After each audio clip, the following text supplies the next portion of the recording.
As we rest in the spiral arms of the Milky Way, a thumbnail sketch,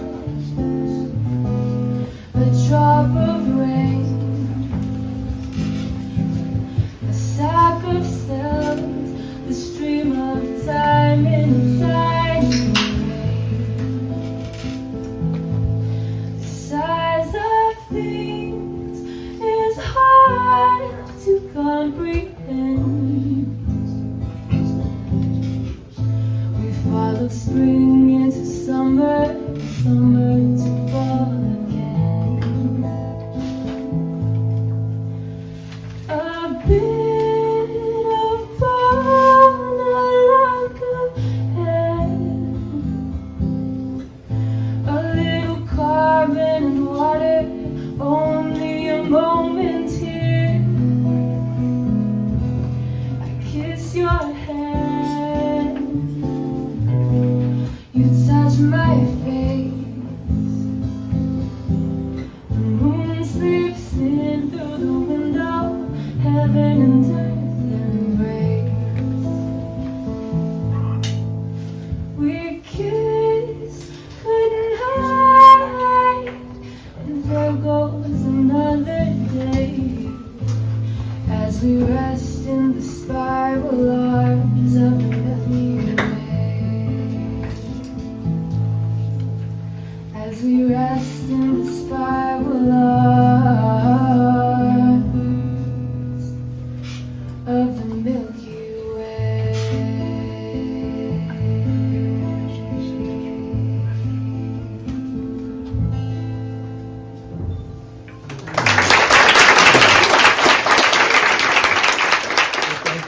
Thanks to Michael for the introduction.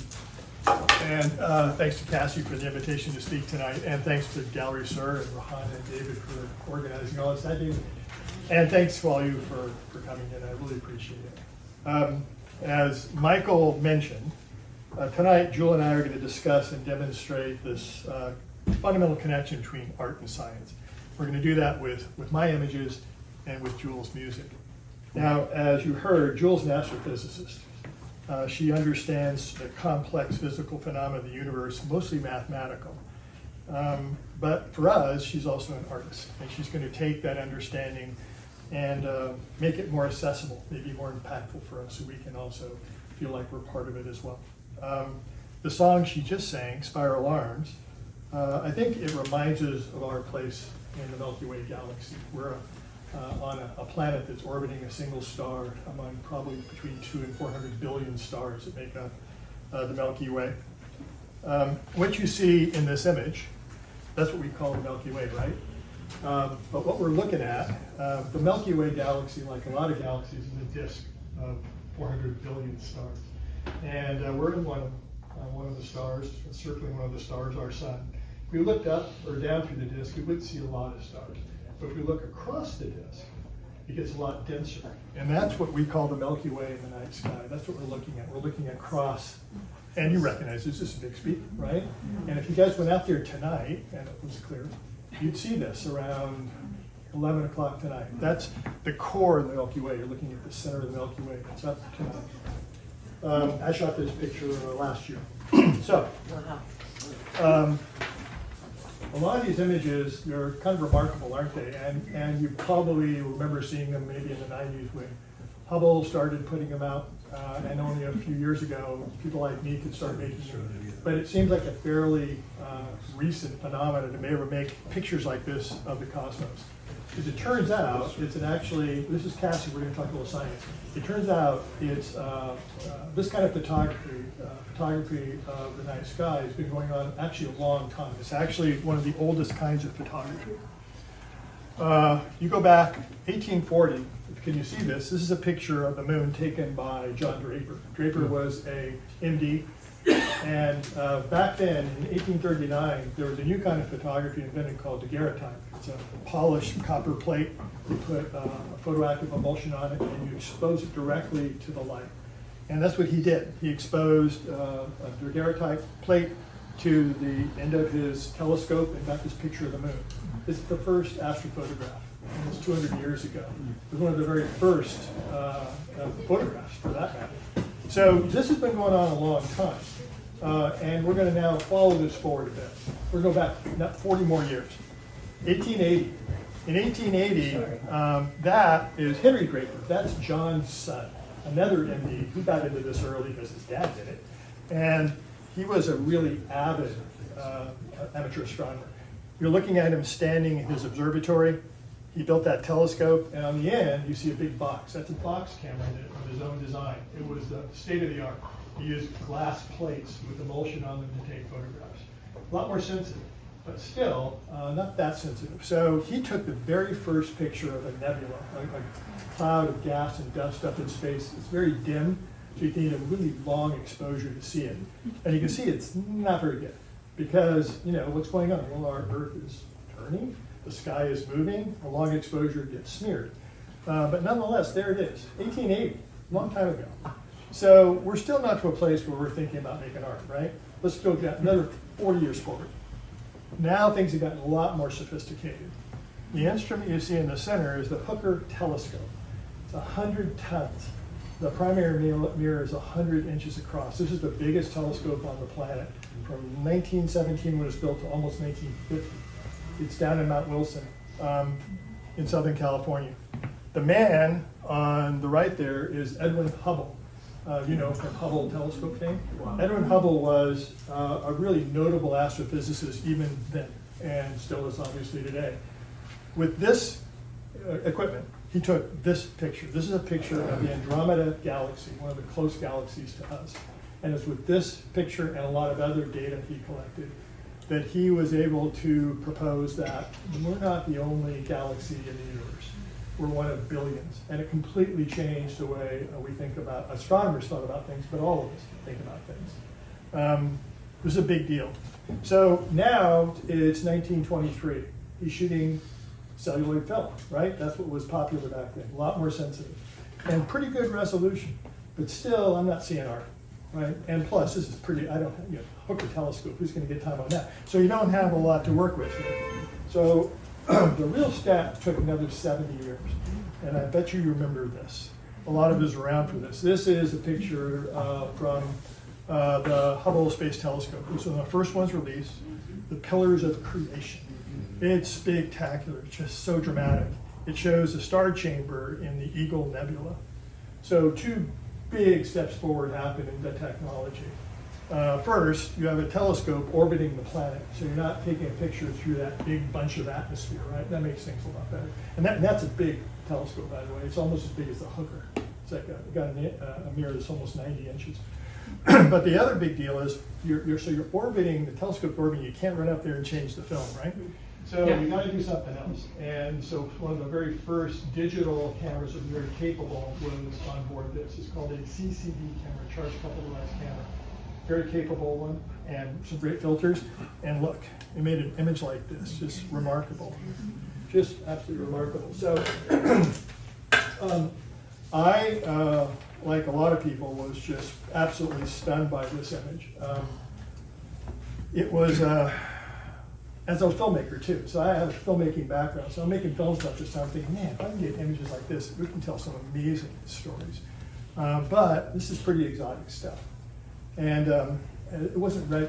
Folks like me aren't going to get access to it yet. But as it turns out, this was my first interest in astrophotography. I've been thinking about this a long time. This is my first astrophotograph right there. So that's a picture of the moon, if you can't tell what that is. This is 1963. Do the math, I was 12. And it was my first telescope. I was just so jazzed. I drug it out to the street corner, and I remember seeing the crater of the moon the first time. Rings around Saturn, it was like so exciting. And I really wanted to share it with everybody. So I made a camera out of a shoebox. And I fixed it to my telescope and took this picture and got it down to the Rexall drugstore to get it developed. And this got back. I was so excited, except it was smeared. So me and Henry Draper and I had the same problem. We couldn't track the sky, and so it got smeared. But nonetheless, there we go, right? So move fast forward another, what do we have, 30 years here. At this point, so I've been in the media business and in the film business, and I sold my company. And so what did I do with my money? Well, I didn't get a Ferrari. I got the biggest telescope I could carry up to my here in Tahoe, and I bought the first commercially available CCD camera. It wasn't as capable as the one on the Hubble, but well, you know, it was not bad. And so, and I began just blasting away, and I could take really cool, I could see these really faint things in space, these nebulae, but they were, it was black and white, and it was really low resolution. It was 1993, 1994. If you wanted to take a beautiful picture, you still were shooting film. So who remembers Comet Hyakutake, anybody? Yeah, it was a beautiful blue-green streak across the sky for 2 weeks, 3 weeks, something like that. And I was in Tahoe, so it was beautiful dark nights. I took this with film. Wow. And it's not bad, right? But it's not giving us a lot to work with regard to artistic interpretation, basically just recording it. So the next big step forward happened 20 years later, because now the tech that's being used by Hubble becomes more broadly available. So now I'm going to run forward to about 2015. That camera tech had actually improved since Hubble. And the filter technology that they use was now available generally. So I jumped in with both feet. My wife Monica agreed to allow me to build an observatory in our backyard.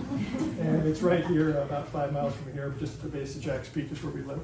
And that's my observatory. You see this big white mount. It's sitting in a big block of concrete under the deck. And the black thing is the motorized mount that's tracking the sky. Big telescope. That red cylinder is the camera. And there's some real technology there, because it's not only, it's got a very sensitive, it's got a sensor that really picks up a lot of light, but it's also cool. I can keep it at negative 15 degrees centigrade, meaning that I can do really long exposures and things don't heat up and mess up the image. But the real money is in that black cylinder in front. There are filters there that allow only a particular wavelength of light through, just 3 nanometers within the visible spectrum. So I can take pictures of each of the elements in the objects I'm shooting individually. It gives me tremendous creative control when I'm making images, right? So for the next number of years, I began exploring this as a fine art. So at this point, you've got to ask yourself, so Gary, how do you make one of these pictures? And so I'm going to go through it. It won't take about 4 hours. You guys have time? So I ended up distilling this into a 4-minute video, which I'm going to play for you. I don't have the audio, Arianna, so I'm hoping this is okay. Let's see.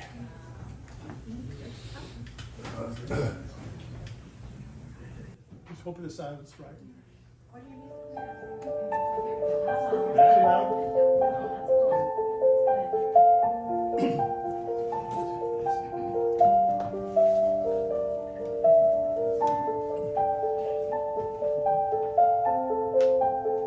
When the sun goes down, the sky becomes a sea of stars. Mixed among the stars are patches of soft light that are so faint they're nearly invisible to our unaided eyes. This light is the glow of gases that accumulate in great billowing clouds called nebulae. They are the nurseries of new stars, and the remnants of stars that no longer shine.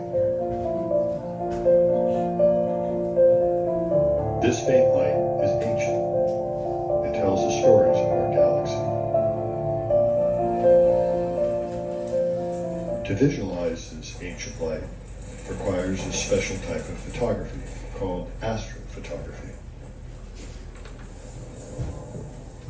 I'm Gary Lopez, and this is my observatory in Monterey, California. Astrophotography takes specialized equipment, including a telescope, an electronically cooled camera that can take very long exposures, and a precision mount that tracks the stars as they move across the sky. With changing sky conditions, it can take days, weeks, sometimes years to gather the needed exposures to make an image. I take hundreds of faint, fuzzy single exposures and stack them, one over another, to build an image with detail and depth. I collect the light of each glowing gas individually. This is the light of glowing hydrogen gas. This is the light from oxygen. And this is the light from glowing sulfur. I assign each gas a color. Oxygen is blue, and sulfur is red, the basic colors at which they naturally glow. Hydrogen is assigned green to create a palette that includes the full spectrum of colors. Bringing them all together, the nebula appears.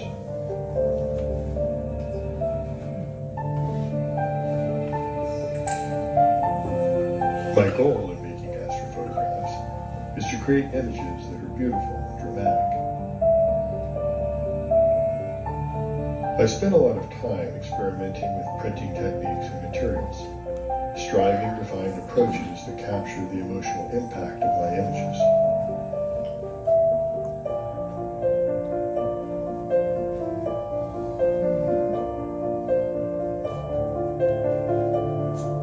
People viewing my images often tell me they are struck with a sense of familiarity,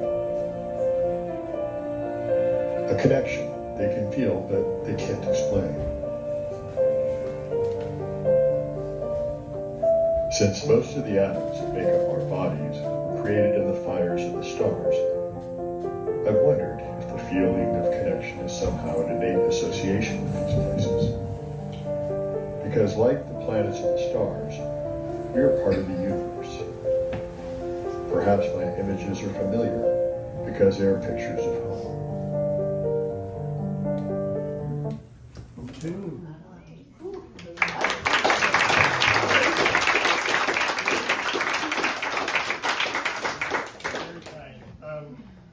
So, this is the image you saw me make in that video. And to recap what you're looking at, this is a nebula. A nebula is a cloud of gas and dust in space. It's brought together by gravity.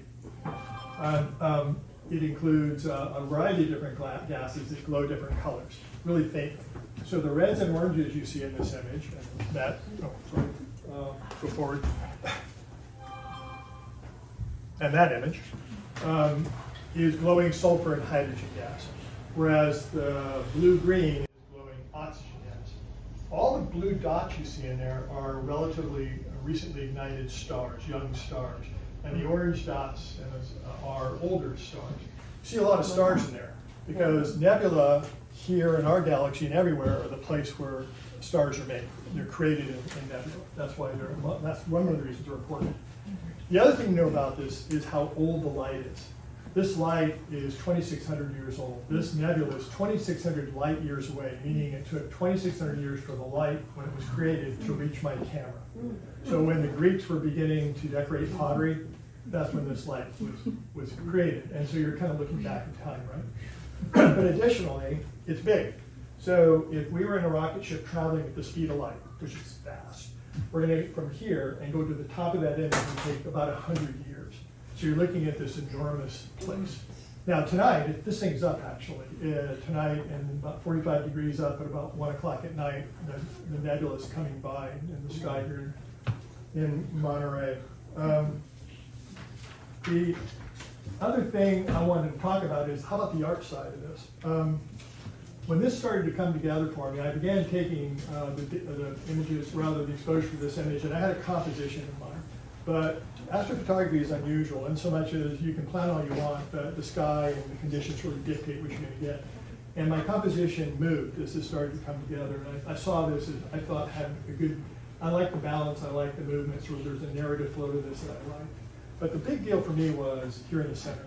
That blue-green, as it started to come across, had an almost aqueous, liquid-like appearance to me. So I made a lot of underwater films in my life, and so I sort of dove into that. I really mean to make and so I began really moving in that direction as I processed that. I wanted it to have that look.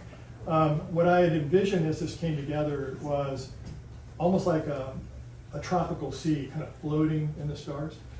And I saw these ridges, almost like seamounts or islands, coming up from the bed and breaking, crusting the surface. I found this really serene. I like this image a lot for that, the serenity and tranquility of it. A lot of people feel that way. What's the right blue, an eyeball? That's a big star. It's just a big. That's a big star. Yeah, it's in the foreground. Yeah. Like Bruno Mars? Very much like Bruno Mars. Very much like Bruno Mars. Gary, question. So how do you keep track of the separate gases? How Yeah. do you keep track of the separate gases so you're assigning the right color to the right gas, or are you just kind of No. you're doing that? No, Rick, not really. This is just like your thing, Rick. I do keep track of what's How do you do that? It turns out when I take an exposure, I'm using a filter that only allows one gas through. Oh, you did say that. Yeah. So I can keep track of my exposures, just the hydrogen exposures, the sulfur exposures. Yeah, and that makes sense accordingly. So as I said, for the last 8 years, I've been exploring this as a fine art. This is my artistic interpretation of this place. Jewel also looked at this image, and I'm going to hand it to her to talk about her artistic interpretation. Thank you so much, Gary.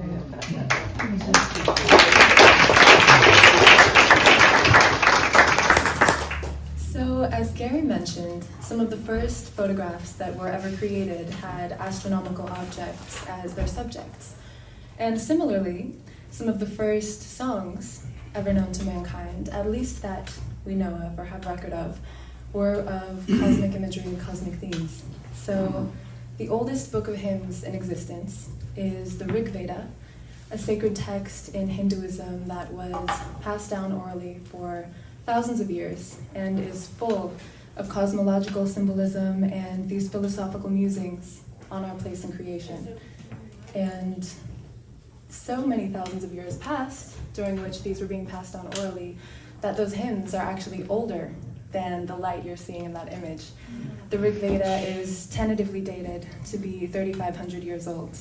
And what that means is the photons that you're looking at in that image, when they first began their journey across space and time to reach the telescope lens of Gary Lopez on planet Earth in 2020, these sentiments and these words were being sung by humans somewhere in India continually throughout that entire journey.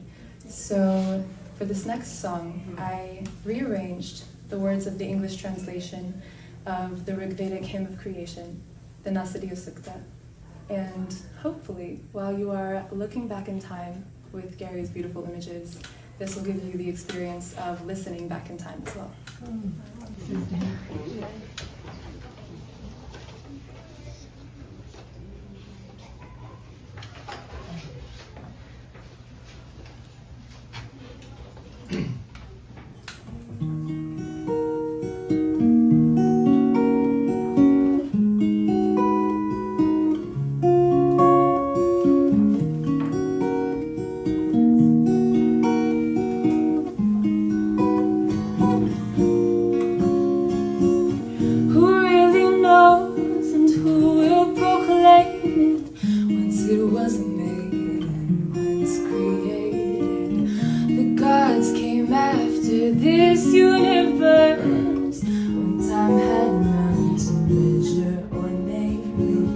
Perhaps it formed itself, perhaps did not. This web of time was all pervading. There was neither day or night back then, neither the realm of space nor sky beyond it. What stirred where and at whose command?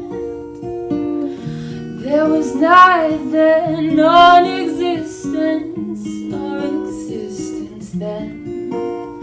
A windless breath stirred the depths deep in the heart of the night. Ever pervading spirit creating a tapestry woven of night.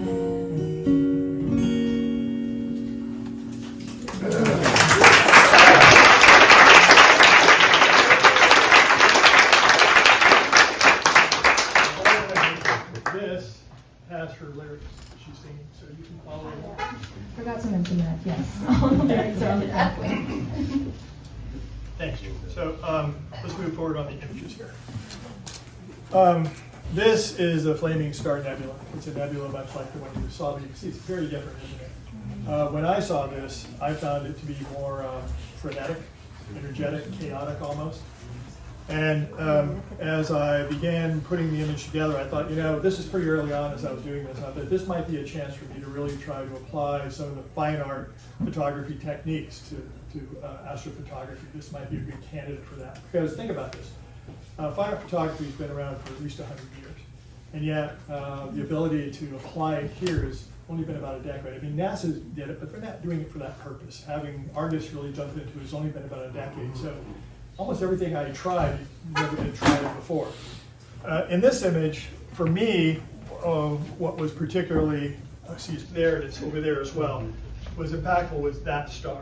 That's a big, new blue star. It's full of energy. The blue color you see in that image is the light of that star reflecting off to the surrounding dust. And so I wanted that to be the center of attention. That's the story here. That's the narrative, right? The relationship between this star and its surroundings. So what I did was I found a way to remove the other stars in this image. I had this neural net software I was able to adapt to kick all the stars out. So I didn't mess up the image, but kept that. But I did a couple other things too. I wanted that roiling, folding texture to really become more three-dimensional, which is really hard to do with astrophotography. There's no three-dimensionality. And so what I did was I applied a steep tonal range. The gold color you see is a blend of hydrogen and sulfur gas, makes this beautiful gold. And so what I did was I applied it in a manner in which it almost goes from light to really dark gold. And the result is it has this depth to it. It seems more deep than it really is to the way we look at things. But I did one more thing. Everybody's seen a close-up photograph of an insect or a flower, macro photograph, yeah? And you know how the flower is in perfect focus, but everything in the background is kind of kicked out of focus? That's called the bokeh effect. And it makes us think things are deeper than they are. It's just how our brain works. You can't do a bokeh effect with space imagery. There's no depth of field. The camera can only see a portion of the scene in focus. Everything in the foreground and the background is out of focus. There's nothing out of focus here. So I actually created a bokeh effect by making a soft focus mask for the perimeter of this image. And you can see behind Jewel, it gives you the impression that it's coming out of the wall, which is the intention, because it also gives it more movement. What's been interesting is to see people's reaction to this, because it goes from a sense of, people have a sense of almost frenetic chaos to almost a spiritual response to it. I've seen everything. And I think that's what we're going to keep coming back to thematically here. People have emotional responses to this, not necessarily the same one. It's not necessarily the one I intended, but it moves people in a certain direction. It kind of comes back to your background, I think. Here's another one. This is the one you see on the wall over there. This is another nebula, but it's different, isn't it? It doesn't look like what I showed you. That's because this is the remnant of a star that exploded 40,000 years ago. For some stars, well, all stars, when they use up all of their fuel, which is hydrogen, it's all been fused, eventually gravity has the core collapse violently, and sometimes they explode, depending on their size, in an event called a supernova. It's one of the most energetic events in the universe. And this is the remnant of a star that exploded. It created a sphere of material, and what you're looking at is glowing hydrogen gas, almost a plasma. And it's super dim, but so you can see this tonight if you have really good eyes, because it's up in the northern sky about 10 o'clock at night, and it's going to cover a space bigger than 6 full moons. It's been there your whole life. Every summer, and you've never seen it because it's so dim, but it's always been decorating the sky. It's just, you can't perceive it. So this required tens and tens of hours of exposures to gather those photons to make this image. But look what was there. Look at this beautiful lattice work. It's just so spectacular. So as I began putting this image together, I kind of got moved to a point where I was disenchanted with this little monochromatic aspects. It was just too much red for me. And it just wasn't doing what I wanted it to do. And then I remembered the work of another artist, Winslow Homer. Everybody know Winslow Homer's work? Homer was a painter, acrylic, an American painter. You probably know his acrylic, his oils. But in 1888 to about 1900, he lived in the Bahamas. And he has a whole series of remarkable watercolors from those times. You can see them at the Chicago Art Institute 2000. They're really beautiful. And then, needless to say, they're dominated by turquoise and blue and sand colors because they're the Bahamas, right? But Homer did something in a number of the images that I never forgot, and that was he put a little spot of warm color somewhere. Sometimes it's an object. In the case of this one is called the palm trees, and you can hear the wind whistling through those palm fronds. You can see the white caps off the bay, and then look right out in the distance. See that?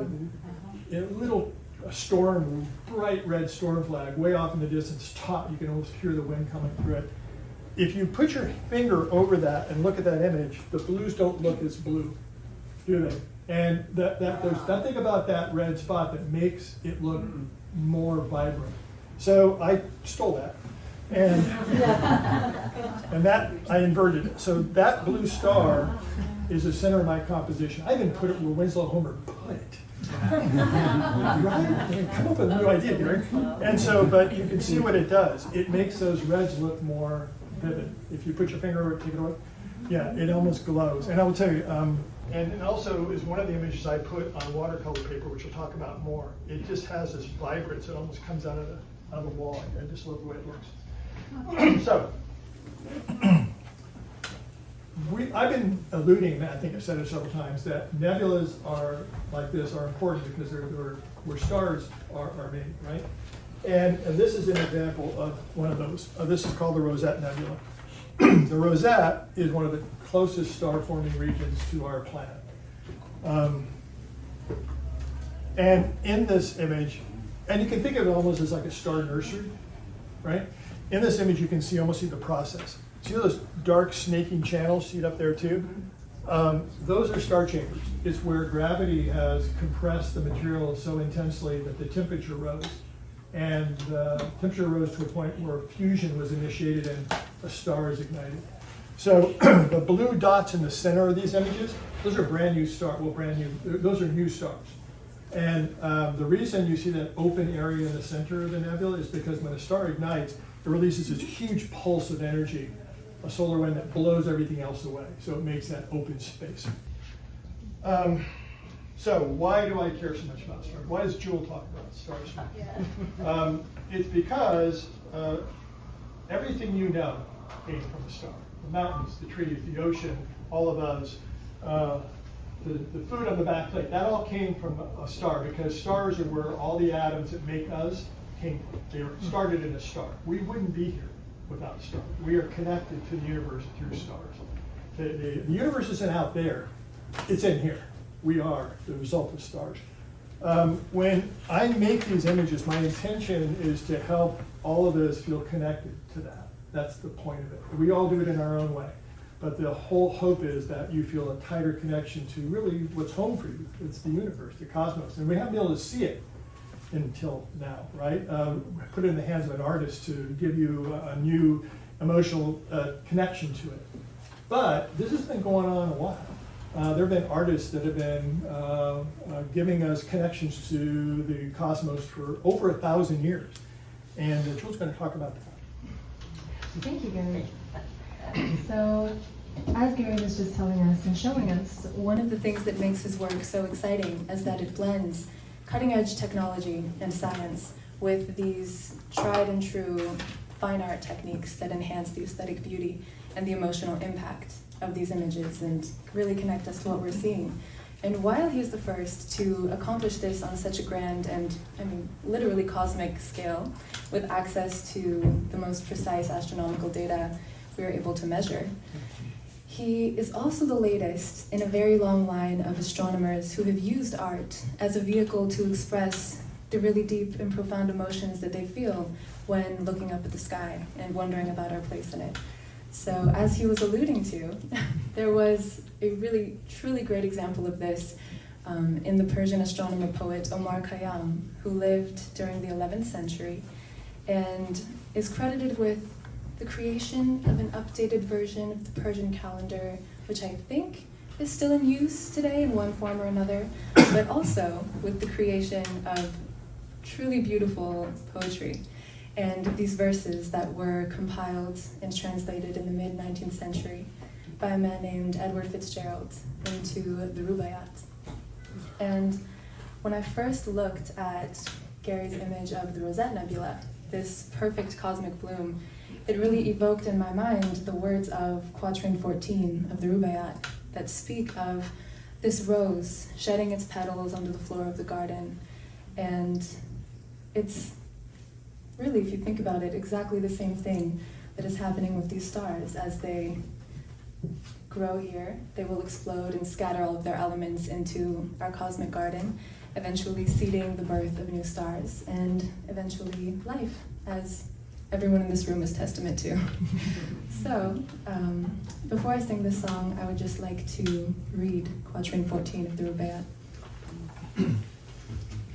It goes, "Look to the blowing rose about us, lo, laughing, she says, into the world I blow. At once the silken tassel of my purse tear, and its treasure on the garden throw." And so with those words in my heart and this image in my mind's eye, I wrote this next song really to connect with that experience of a cosmic blossom and attempting to capture what it would feel like through the eyes of a modern-day astrophotographer who's not only looking at the cosmos through a telescope, but also through the lens of a camera. This is Rosette.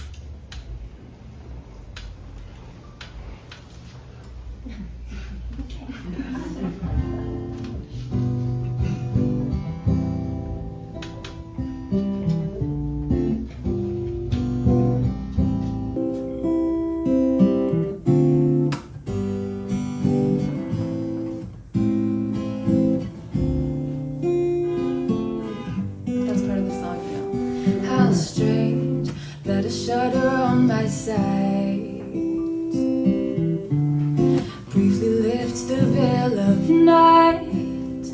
How sweet that the stars' eternal dance can be captured in a glance, tales told by ancient light. And the rose says, laughing low,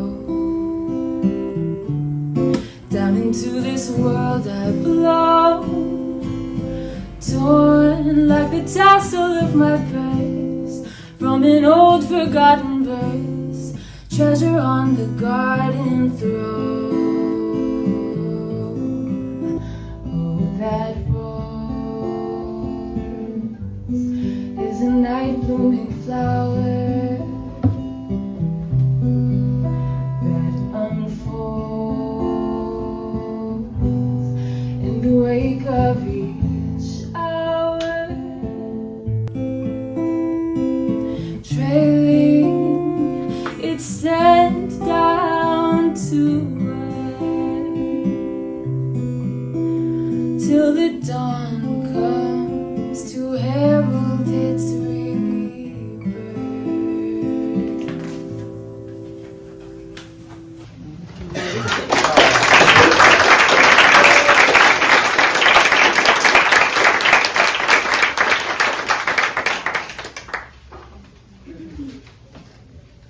Let's look at another image. In this, I want to show you what I've learned as I've been exploring this. The image itself is the starting point. The display of that image really matters, how you show it. So this is the Rosette, as I put the image on a reflective photographic paper. And I did it because nebulas glow, and so a lot of the images you see are in reflective photographic paper. So when they're gallery lit, they almost seem backlit, which is really my intention. But I learned that sometimes, for some images in particular, there was other ways to show it that maybe revealed other features. And this is an example of that. This is the Rosette. You can see I've done something here. I took out all the stars. And I did it on purpose because there's details in the nebular structure that are really beautiful, and you can't see them when the stars are kind of clustered around. But I did another thing too. I printed it with archival pigments on watercolor paper. And the result is you see a texture you just don't see up here, don't you? And there's, the way the pigment comes into the paper, there's almost a transparency to the pigment. And that sort of speaks to the transparency of these veils of dust. So I like this look a lot. And as I've gone through this, I've experimented. Some images work, some don't, and it takes time to find out what the right way to show this is. And not surprisingly, depending on how it's displayed, you feel something different too. It hits you in a different way, or you see something different that you didn't see before. So I speak to that because I've been doing this for a few years now. This is brand new. If anybody wants to get into this, it's wide open. There's a lot of work to be done here. There's a lot of art to be made. I've also experimented with black and white in this medium as well. This is called Stardust, and it's over there, up there. This is that sort of chaotic area again, but now in black and white. Now, the advantage of going black and white with this is that you can really push the contrast, and the result of pushing the contrast is anybody knows Ansel Adams zones, from white to black, you can really have that steep gradient, and then the thing has real depth and power. If you walk up to this image, you almost have to put your hand into it. It's really quite cool. But the other thing that comes with an image like this, or this kind of a presentation, I find it kind of somber, I guess, and sometimes almost foreboding. And so I don't use it a lot, but for some images it really works. I just like the textures of it. Yeah, take a look at that one too when you're up standing around. Now, I'm gonna end here by talking about one more direction I've taken things that I think is worth pursuing. One of the things I realized as I was getting into this is you have most of these nebula I've taken, and you can see what I'm doing here. This is nature photography, and I'm crossing over into abstract art, aren't I? I'm taking real images, and I'm using, what abstract artists, I'm, stealing from Vasily Kandinsky is what I'm doing. And I'm using what people have done before to make these images. And you have this beautiful, glowing, colorful clouds, and they're always shrouded in this inky blackness. It seemed like a shame. And so it occurred to me, what would happen if I instead bathed it in light? So I made this image, and it's up there. Now take a look at it. Yeah. So you can see, all you see that's white here was black to begin with. And something amazing happened. In the black was all this fine texture and veils and lattice work of dust you couldn't see before. It was obscured by the inky blackness. And for me, it sort of suddenly became a watercolor. This is what a watercolor always looks like to me. I did a lot of watercolors. And so I thought this is very cool. The trick of it is that you can't just invert it. You got to do it. It's a really complex process, and it turns out it doesn't work for everything. Very few images in which it really works well. Another thing happened for me, and it started with this image. When I saw this, I didn't see the nebula. What I saw was an aerial of a rocky coast. It looked like I was over Big Sur, looking down, right? And you have the ocean offshore there, and you have, looks like a storm cloud blowing in, right? And then it occurred to me, wow, this isn't a 20-mile stretch of coastline. This is a ridge of dust making stars. It's 20 light years. And yet, I'm seeing it, and I'm finding it familiar. Why should I? Well, physics is physics. And so these structures and these, the way things appear to us, we do have a connection back to this, and it's easy to really enjoy it in that manner. Yeah. I'm going to end with two images. They're on the back wall, they're going up the stairs. This is the Heart and Soul Nebula. And this is one of those places where this technique really worked for me. Again, these are up in the night sky tonight as well. They're up every night for your whole life. These two objects that have been side by side for forever. You can see, look what happened here. It turned into a watercolor wash, right? Tropical colors. And for me, it almost looked like an earthy ring that was surrounding this iridescent pool of blue. Almost like atolls, tropical atolls up in the sky. Just absolutely beautiful and remarkable. So I think this image in particular, these images in particular, for me, really underscored a couple of things. First, there were the timelessness of all this, but also I think the eternity of love. This is how we look at things. And so you can see this is not traditional astrophotography, new. This is something different. And I'm exploring new ways to look at our cosmos, to connect with it. And I'm going to hand it to Jewel because she's doing the same thing. Jewel? Thank you, Gary. These are two of my favorite images because looking at them, not just as an artist, but as a student of astronomy and religious studies, they really deeply evoke for me that embodied and emotional sense of connectedness in a way that I really didn't get from a traditional physics education, and which actually led me to study global religions and particularly mystical traditions from around the world that all tell us that we emerge from and return to the same great spirit or soul, while physics, on the other hand, emphasizes that we're all made up of the same material and that our hearts are all made up of the same matter.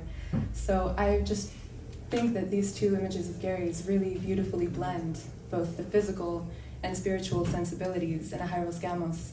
The physical, by allowing us to directly observe the processes that are making up all of the materials in our bodies and our world.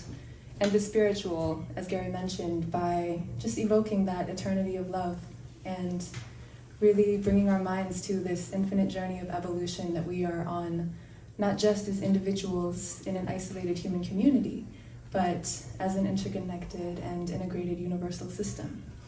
So this final song really focuses on those themes of our cosmic journey, and the woman who contributed most of the lyrics is here with us tonight, Charlene Garish, right here in the front row.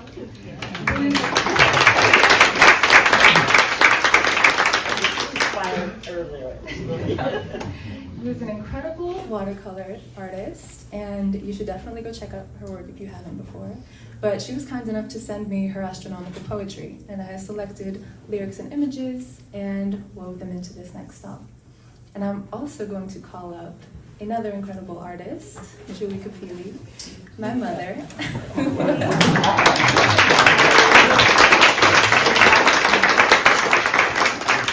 And she's going to be singing at the Monterey Jazz Festival this year on the 28th, 4:30 at the Garden Stage, if anyone's going to be around.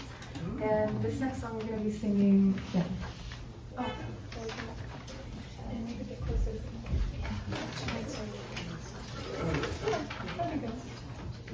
Big lyrics. I got somebody for you, Mama. Don't worry. But yes, this next song is called The Destiny of Man, and really focuses both on our inward journey that each of us has to take towards connecting with our source, as well as the outward journey that mankind is just beginning to embark on into the stars in this exciting new space age.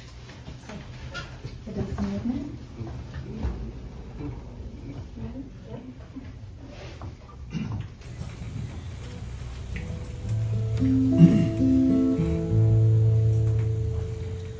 Come away with me, I'll show you how it all began.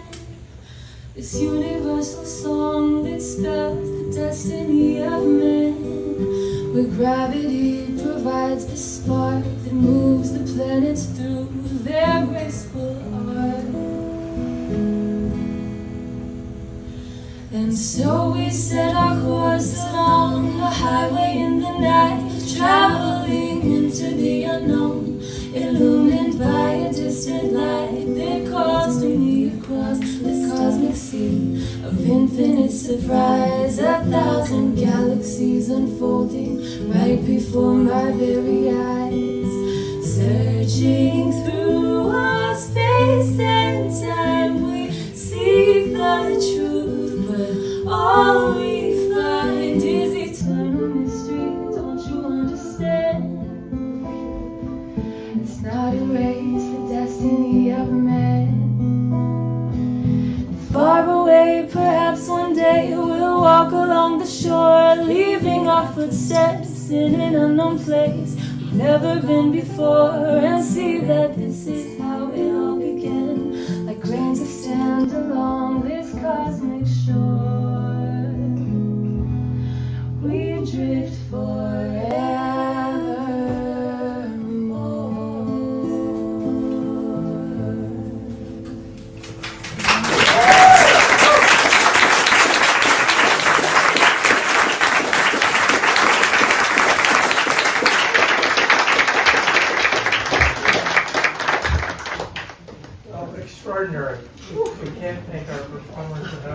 Very well. What a blend of science and art. That's really going to be hard for us to ever top this way. But you will have inspired us to keep trying. But thank you all for being here.